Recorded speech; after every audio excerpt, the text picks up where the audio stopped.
Bismillahirrahmanirrahim. Assalamualaikum warahmatullahi wabarakatuh. Puji syukur kita panjatkan kehadirat Allah Subhanahu wa Ta'ala karena telah memberikan kita nikmat kesehatan sehingga kita dapat berkumpul pada Zoom hari ini. Baik, kami dari kelompok 6 akan membahas tentang sistem kesehatan. Sebelum itu, perkenalkan nama saya Regina Amalia Putri dengan NIM 70212102. Fitrah Ramadan dengan NIM 702121. Putri Ramadhani dengan NIM 7021211003. Dan Siti Fatana Surahman dengan NIM 70212117. Saya Putri Awalia Nur dengan NIM 70200011096. Baik, langsung saja untuk mempersingkat waktu, kita akan masuk ke materi yang pertama yaitu sistem kesehatan. Pengertian sistem kesehatan akan dibahas oleh saya sendiri. Menurut WHO, mendefinisikan sistem kesehatan sebagai seluruh kegiatan yang mana mempunyai maksud utama untuk meningkatkan dan memelihara kesehatan. Mengingat maksud tersebut di atas, maka termasuk dalam hal ini tidak saja pelayanan kesehatan formal, tetapi juga tidak formal, seperti hal pengobatan tradisional. Selain aktivitas kesehatan masyarakat tradisional, seperti promosi kesehatan dan pencegahan penyakit, peningkatan lingkungan, dan jalan raya. Pendidikan yang berhubungan dengan kesehatan merupakan bagian dari sistem. Baik, selanjutnya yaitu pengertian Sistem Kesehatan Nasional atau biasa disingkat menjadi SKN adalah pengelolaan kesehatan yang diselenggarakan oleh semua komponen bangsa Indonesia secara terpadu dan saling mendukung guna menjamin tercapainya derajat kesehatan masyarakat yang setinggi-tingginya. Sistem Kesehatan Nasional atau SKN merupakan pedoman dalam penyelenggaraan pembangunan kesehatan. SKN bukan pedoman penyelenggaraan kesehatan bagi Departemen Kesehatan saja, tapi bagi semua potensi bangsa baik pemerintah pusat, provinsi, kabupaten atau kota, masyarakat maupun swasta. Baik, saya serahkan ke pemateri yang selanjutnya. Baik, materi selanjutnya yaitu landasan sistem kesehatan nasional. Landasan sistem kesehatan nasional adalah sebagai berikut. Yang pertama yaitu landasan IDIL atau Pancasila. Nah, yang kedua adalah landasan konstitusional, yaitu Undang-Undang Dasar Negara Indonesia tahun 1945. Adapun 7 pasal yang mencakup mengenai sistem kesehatan nasional. Yang pertama, Pasal 28A yang berbunyi setiap orang berhak untuk hidup serta berhak mempertahankan hidup dan kehidupannya. Kemudian pasal 28B ayat 2 yang berbunyi setiap anak berhak atas kelangsungan hidup, tumbuh, dan berkembang, serta berhak atas perlindungan dari kekerasan dan diskriminasi. Yang ketiga ialah pasal 28C ayat 1, yang berbunyi setiap orang berhak mengembangkan diri melalui pemenuhan kebutuhan dasarnya, berhak mendapat pendidikan dan memperoleh manfaat dari ilmu pengetahuan dan teknologi, seni, dan budaya, demi meningkatkan kualitas hidupnya dan demi kesejahteraan umat manusia. Pasal 28H ayat 1 yang berbunyi setiap orang berhak hidup sejahtera lahir dan batin, bertempat tinggal dan mendapatkan lingkungan hidup yang baik dan sehat serta berhak memperoleh layanan kesehatan. Yang kelima ialah pasal 28H ayat 3 yang berbunyi setiap orang berhak atas jaminan sosial yang memungkinkan pengembangan dirinya secara utuh sebagai manusia yang bermartabat. Yang keenam ialah pasal 34 ayat 2 yang berbunyi negara mengembangkan sistem jaminan sosial bagi seluruh rakyat dan memberdayakan masyarakat yang lemah dan tidak mampu sesuai dengan martabat kemanusiaan. Kemudian pasal 34 ayat 3 yang berbunyi negara bertanggung jawab atas penyediaan fasilitas pelayanan kesehatan dan fasilitas pelayanan umum yang layak. Selanjutnya yaitu landasan operasional meliputi Undang-Undang Nomor 36 Tahun 2009 tentang kesehatan dan ketentuan peraturan perundang-undangan lainnya yang berkaitan dengan penyelenggaraan SKN dan pembangunan kesehatan. Baik, itulah tadi pemateri yang telah dijelaskan oleh Putri Ramadhani. Selanjutnya kita akan masuk ke pemateri yang ketiga, yaitu akan dijelaskan oleh Siti Fatana Surahman. Dipersilahkan. Baiklah, pada materi selanjutnya yaitu bentuk pokok sistem kesehatan nasional. Yang pertama, tujuan SKN. Tujuan SKN adalah terselenggaranya pembangunan kesehatan oleh semua komponen bangsa, baik masyarakat, swasta maupun pemerintah secara sinergis, berhasil guna dan berdaya guna, sehingga terwujud derajat kesehatan masyarakat yang tinggi-tingginya. Yang kedua yaitu kedudukan sistem kesehatan nasional. Adapun kedudukan sistem kesehatan nasional adalah sebagai berikut. Yang pertama, suprasistem SKN. Yang kedua, kedudukan SKN dalam sistem nasional lainnya. Yang ketiga, kedudukan SKN terhadap penyelenggaraan. Yang terakhir, kedudukan SKN terhadap berbagai sistem kemasyarakatan termasuk swasta. Yang ketiga, subsistem SKN. Subsistem SKN meliputi yang pertama, subsistem upaya kesehatan. Yang kedua, subsistem pembiayaan kesehatan. Yang ketiga, subsistem sumber daya manusia kesehatan. Yang keempat, subsistem kesediaan farmasi, alat kesehatan, dan makanan minuman. Yang kelima, subsistem manajemen dan informasi kesehatan. Dan yang terakhir, subsistem pemberdayaan masyarakat. Saya kembalikan kepada moderator. Baik, itulah tadi pemateri yang ketiga yang telah dijelaskan oleh Siti Fatana Surahman. Kita masuk ke materi yang keempat yang akan dijelaskan oleh Fitra Ramadan. Dipersilahkan. Terima kasih atas waktunya. Saya akan menjelaskan tentang cara penyelenggaraan sistem kesehatan nasional. Penyelenggaraan SKN dilaksanakan secara bertahap sebagai berikut. 1. Penetapan SKN. Untuk memperoleh kepastian hukum yang mengikat semua pihak, SKN perlu ditetapkan dengan peraturan perundang-undangan yang berlaku. Yang kedua, sosialisasi dan advokasi SKN. SKN perlu disosialisasikan dan diadvokasikan ke seluruh pelaku pembangunan kesehatan dan seluruh pemangku kepentingan kesehatan untuk memperoleh komitmen dan dukungan dari semua pihak. Sasaran sosialisasi dan advokasi SKN adalah semua penentu kebijakan baik di pusat maupun daerah, baik di sektor publik maupun di sektor swasta. Yang ketiga, fasilitasi pengembangan kebijakan kesehatan di daerah. Dalam pembangunan kesehatan di daerah perlu dikembangkan kebijakan kesehatan seperti rencana pembangunan jangka panjang daerah, RPJPD, RPJMD, rencana strategi satuan kerja perangkat daerah, Renstra SKPD yang penyelenggaranya disesuaikan dengan kondisi, dinamika, dan masalah spesifik daerah dalam kerangka SKN. Pemerintah pusat memfasilitasi pengembangan kebijakan kesehatan daerah, memfasilitasi pengukuhannya dalam bentuk peraturan perundang-undangan daerah, serta memfasilitasi sosialisasi dan advokasi penyelenggaraan pembangunan kesehatan di daerah sesuai kebutuhan. Saya kembalikan kepada moderator. Baik, itulah tadi materi keempat yang telah dijelaskan oleh Saudara Fitra Ramadan. Kita masuk ke materi selanjutnya yang akan dijelaskan oleh Putri Awalia Nur. Dipersilahkan. Baik, terima kasih atas kesempatannya. Jadi materi selanjutnya yaitu perbandingan sistem kesehatan di Indonesia dengan India. India dan Indonesia adalah dua negara berkembang yang paling penting di Asia, seperti kebanyakan negara berkembang. Kedua negara kadang melalui berbagai transisi yang antara lain termasuk beban ganda.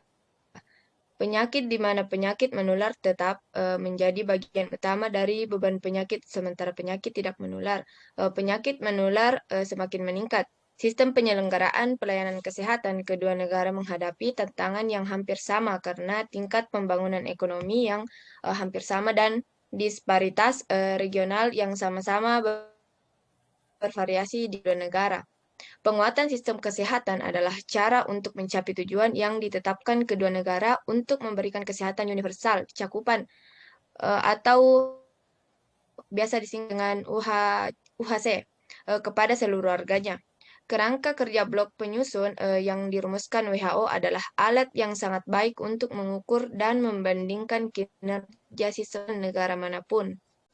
Next. Kemudian pemberian layanan kesehatan.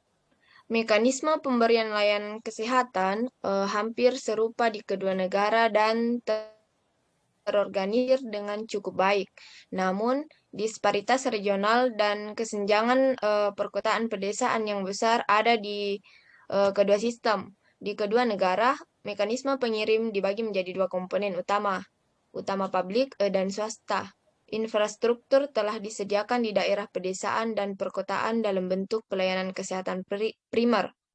Pelayanan kesehatan primer meliputi pelayanan kesehatan ibu dan anak serta pelayanan kesejahteraan keluarga. Layanan perawatan kesehatan khusus disediakan di kedua negara melalui rumah sakit di daerah perkotaan. Indikator kesehatan kedua negara cukup mirip. Meski Indonesia sedikit lebih unggul, hal yang menggembirakan untuk dicatat di sini adalah bahwa kedua negara membuat kemajuan pesat di bidang perawatan kesehatan universal dan mortalitas dan morbiditas. Next. Yang kedua itu tenaga kesehatan. Kelangkaan tenaga kesehatan tetap menjadi tantangan yang ada di kedua negara. Penambahan tenaga kesehatan setiap tahun tidak mampu memenuhi tuntutan populasi yang meningkat pesat. Selain itu, kelangkaan dokter khususnya di daerah pedesaan cukup akut. Kelangkaan dokter terutama di Indonesia jauh di bawah rata-rata global dan ASEAN dan semakin tertekan oleh beban peningkatan jumlah pasien atau SKN. Masyarakat ekonomi ASEAN kemungkinan akan membantu mengurangi kekurangan dokter di Indonesia karena akan meningkatkan mobilitas dokter dari negara ASEAN lainnya. Kedua pemerintah menghadapi serius seksaan realisasi oleh sektor swasta juga berkontribusi pada kesengsaraan kedua negara dan peraturan. Next. Kemudian tenaga kesehatan. Indonesia telah mengoperasionalkan Sistem Indonesia Nasional atau SIKNAS yang menghubungkan ke Sistem Informasi Kesehatan tingkat kabupaten atau SIKDA. Namun sistem tersebut telah melemah karena desentralisasi dan kesenjangan yang diakibatkan pada berbagai tahap. Pendaftaran vital tidak lengkap dan karenanya ada persyaratan untuk melengkapinya dengan melakukan survei sampel nasional secara berkala. SIKNAS dimaksudkan untuk mengintegrasikan sistem informasi kesehatan provinsi dan sistem informasi kesehatan kabupaten atau kota atau biasa disingkat dengan SIKDA. Namun karena desentralisasi, setiap rumah sakit, kabupaten atau kota dan provinsi cenderung membangun SIKDA sendiri yang menghasilkan beberapa kumpulan data bahkan dalam kabupaten atau kota yang sama. Kemudian di India, sistem informasi manajemen atau HAS adalah dari upaya pengetahuan dan evaluasi atau M&E dan difokuskan pada peningkatan pengumpulan dan penggunaan data yang terkait dengan berbagai program kesehatan.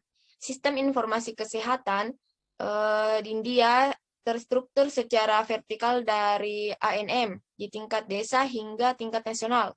Alur informasinya adalah sebagai berikut. Di tingkat desa, ANM diberikan tablet untuk menangkap informasi dan secara otomatis didapat kemudian digabungkan di camat dan dikumpulkan di tingkat pengawas kesehatan. Setelah itu ke kantor pusat negara bagian dan akhirnya database semua besar informasi di tingkat dikumpulkan pusat.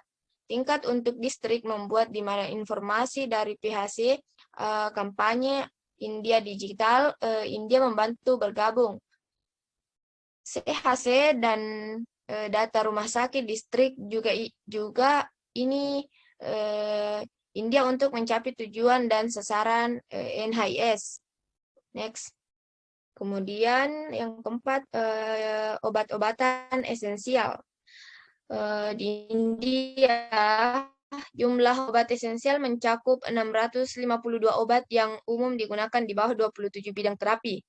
Ada sistem manajemen rantai pasokan berbasis web atau e-Aushadi. Desentralisasi pengadaan dan desentralisasi distribusi obat dilakukan untuk mencapai pengadaan yang rendah. Sedangkan di Indonesia, jumlah obat esensial untuk perawatan primer adalah 484. Indonesia menghabiskan sekitar 12 US dollar per kapita per tahun untuk obat-obatan saja. Inisiatif obat generik berlogo OGB pada awalnya obat generik murah tanpa merek dan generik yang terjamin kualitasnya. Next. Kemudian bagian kelima ada pembiayaan kesehatan.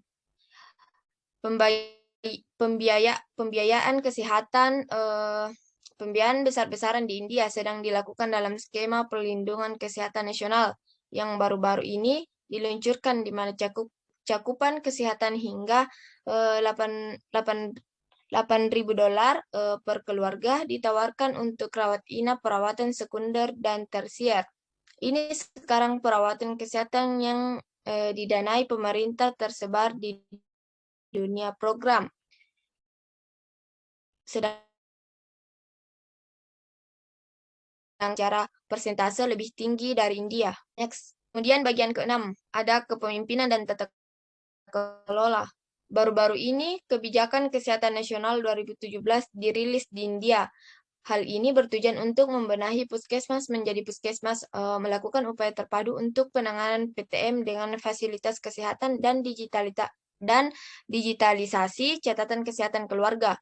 Selain banyak inisiatif terpuji lainnya, kesehatan dalam semua pembiayaan kesehatan adalah alokasi pemerintah, sektor swasta, pembayaran langsung dari kantong dan bantuan dari negara lain.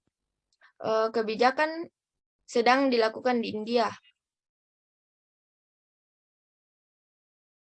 Pada air dan sanitasi atau Swachh Bharat Abhiyan, nutrisi, pencegahan kematian akibat kecelakaan kereta api dan lalu lintas jalan, tindakan melawan kekerasan gender, meningkatkan keselamatan tempat kerja dan menimbulkan populasi udara luar dan dalam ruangan.